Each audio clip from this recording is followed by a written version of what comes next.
Hello friends, welcome again to my channel. तो आज हम बात करेंगे बर्ड्स नेम के बारे में। तो चलिए स्टार्ट करते हैं। सबसे पहले आता है पैरेट। पैरेट हरे रंग का होता है बच्चों, और इसकी आवाज़ बहुत ही सुरीली होती है। ये इंसान को कॉपी कर सकता है, जैसे इंसान बोलते हैं वैसे ही। उसके बाद आता है हमारा पीकॉक, जिसको हम मोर भी बोलते हैं। मोर के बहुत ही सुंदर से पंख होते हैं, और बरसात के मौसम में मोर बहुत अच्छे से अपने पंख फैला के नाचता है। नेक्स्ट आ जाता है बच्चों वुड पैकर। वुड पैकर एक ऐसा पक्षी है जो पेड़ की मोटी मोटी टहनियों में अपना घोंसला बनाता है और अपनी चोंच से उनको लगातार तोड़ता रहता है एक होल बनाने के लिए। उसके बाद आ जाता है बच्चों हमारा ईगल। ईगल को हम हिंदी में बाज भी बोलते हैं। ये बहुत ऊंचाई पे उड़ सकता है और अपने शिकार को बहुत ऊंचाई से झपट भी सकता है। इसकी आंखें बहुत ही तेज होती हैं। उसके बाद बच्चों बात आती है आउल की। आउल को हम हिंदी में उल्लू भी बोलते हैं। ये रात को देखने वाला एक पक्षी होता है। इसको रात में बहुत ही तेज दिखाई देता है। उल्लू का फेस पूरा गोल होता है। उसके बाद बच्चों आ जाता है हमारा फ्लेमिंगो। फ्लेमिंगो एक ऐसा पक्षी है जो पिंक कलर में आपको दिखाई देगा। इसकी लंबी लंबी टांगे होती हैं और ये बहुत दूर तक का सफ़र तय कर सकता है झुंड में रहकर बच्चों। उसके बाद आ जाता है हमारा पेंगुइन।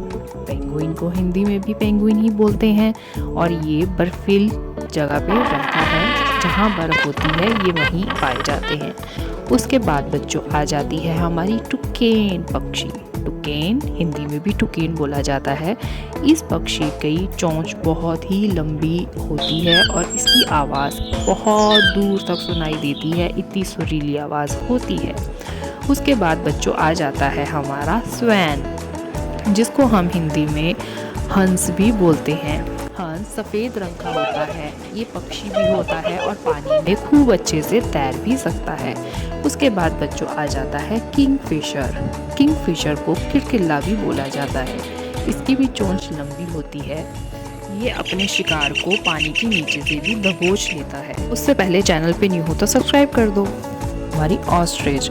ऑस्ट्रिच को हिंदी में शतुरमुर्ग भी कहा जाता है। इसका भारी वजन होने के साथ साथ ये बहुत फुर्तीली और तेज दौड़ने वाली एक पक्षी है। उसके बाद बात करते हैं रॉबिन की। रॉबिन को हिंदी में भी रॉबिन ही कहा जाता है। इसका फेस ऑरेंज कलर का होता है बच्चों, और ये बहुत ही फुर्तीला और तेज दिमाग का पक्षी है। बहुत ऊंचाई तक उड़ सकते हैं। उसके बाद आता है बच्चे ह्यूमन गिगविंग बर्ड, जिसको हम गुंजन पक्षी भी बोलते हैं। ये चलते चलते उड़ते उड़ते भी फूलों का रस चूस सकते हैं। उसके बाद बात करते हैं बच्चों हमारी स्पैरो की, जिसको हम हिंदी में गुरैया भी बोलते हैं। ये दिखने में बहुत छोटी होती है और हमारे घर के आसपास डांस करता है। उसके बाद बच्चों बात आती है मकाओ तोते की। मकाओ तोते को भी हिंदी में मकाओ कहते हैं।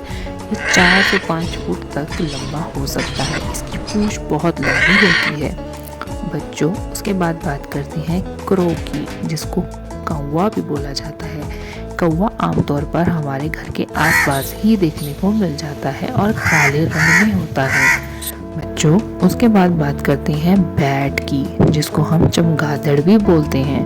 बैट आपको पता है पेड़ पर उल्टा लटकती है, सीधा नहीं बैठ सकती बच्चों। उसके बाद बात करते हैं इंडियन रोलर की। इंडियन रोलर देखने में बहुत सुंदर ब्लू और लाइट ब्लू कलर का पक्षी होता है, जिसको हिंदी में नीलकंठ बोलते हैं, और ये छोटे छोटे कीड़े मकोड़ों को खाता है बच्चों। उसके बाद बात करते हैं मैना की। मैना हमारे घर के आसपास दिखती है और बहुत तेज तेज शोर मचाती है। आमतौर पर ये कहीं भी दिखने को मिल जाती है। चैनल पे नहीं हो तो बच्चों सब्सक्राइब करके जाना ना भूलें।